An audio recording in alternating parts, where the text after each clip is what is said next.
वट सावित्री पूजा और कथा में आप सभी माताएं बहनों की सादर प्रणाम और छोटों की हार्दिक शुभकामनाएं।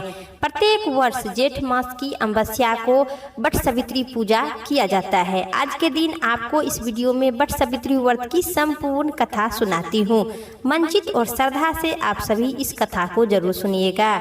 उत्तर भारत की सुहागिन द्वारा तथा जेठ मास की पूर्णिमा को दक्षिण भारत की सुहागिन माता द्वारा वट सावित्री व्रत पर्व मनाए जाते हैं। कहा जाता है कि वट वृक्ष की जड़ में ब्रह्मा जी, तने में भगवान विष्णु, डालियों और पत्तों में भगवान शिव की निवास स्थान माना जाता है।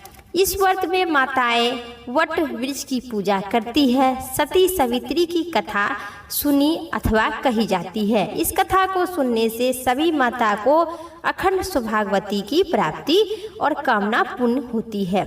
वट सावित्री व्रत की प्राचीन कथा आप सभी को बीच सुनाते हैं, तो श्रद्धा और चित्तमन से जरूर सुने। सावित्री व्रत कथा के अनुसार सावित्री के पति अल्फायु थे।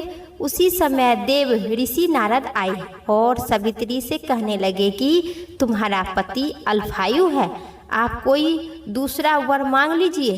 तब सावित्री माता ने कहे, मैं एक हिंदू नारी हूँ, पति एक ही बार चुना जाता है। इसी समय सतवान के सिर में अत्यधिक पीड़ा होने लगा। फिर सावित्री ने वट वृक्ष के नीचे अपने गोद में पति के सिर को रख लिए। उसी समय सावित्री ने देखे कि अनेक यमदूत के साथ यमराज भी आ पहुँचे। वहीं पे सतवान के जीवा को लेकर दक्षिण दिशा की ओर ले जा रहे थे।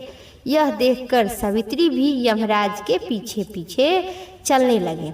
उन्होंने आता देख यमराज ने कहे कि हे देवी, तुम कहाँ जा रही हो मेरे साथ?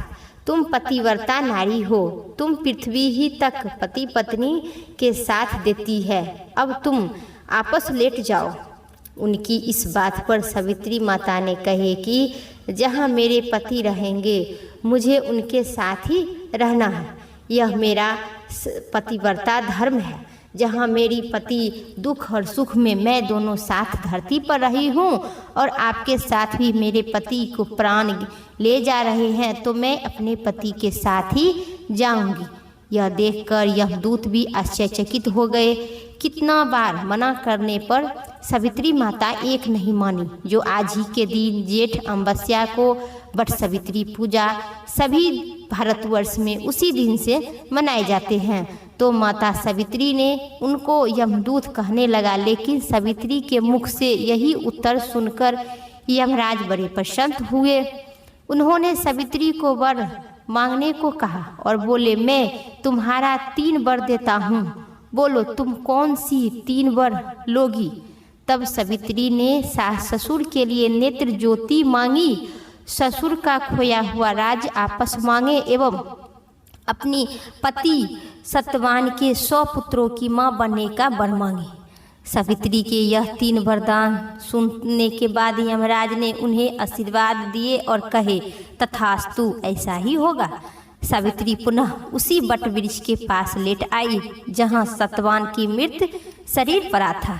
सतवान के मृत शरीर में फिर से संचार हुआ। इसी प्रकार सावित्री ने अपने पतिव्रता व्रत के प्रभाव से केवल अपने पति को पुनः जीवित करवा लिए और सास ससुर के खोया हुआ राज भी दिलवा दिए। सभी से वट सावित्री अमावस्या और वट सावित्री पूर्णिमा के दिन वट वृक्ष की पूजा अर्चना करनी चाहिए। सभी माता एवं बहनों को यह व्रत करने से अखंड सौभाग्यवती महिलाएं होती हैं और संपूर्ण मनोकामना पूर्ण होती है और उनका सौभाग्य अखंड रहता है। सावित्री के पतिव्रता धर्म की कथा यह एक निष्ठा पतिपरायण स्त्रियों अपने पति को सभी दुख और कष्टों से दूर रखने में समर्थ होती है।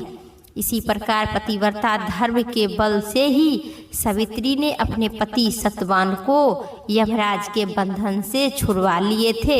इतना ही नहीं, खोया हुआ सास ससुर के राज भी आपस दिलवा लिए, नेत्र ज्योति भी आपस दिलवा दिए। उसी प्रकार महिलाओं को अपना गुरु केवल एक ही मानना चाहिए, जो गुरु पति है। दक्षिणा के चक्कर में इधर उधर नहीं भटके, जो पति है उन्हीं को गुरुपति स्वीकार करना चाहिए।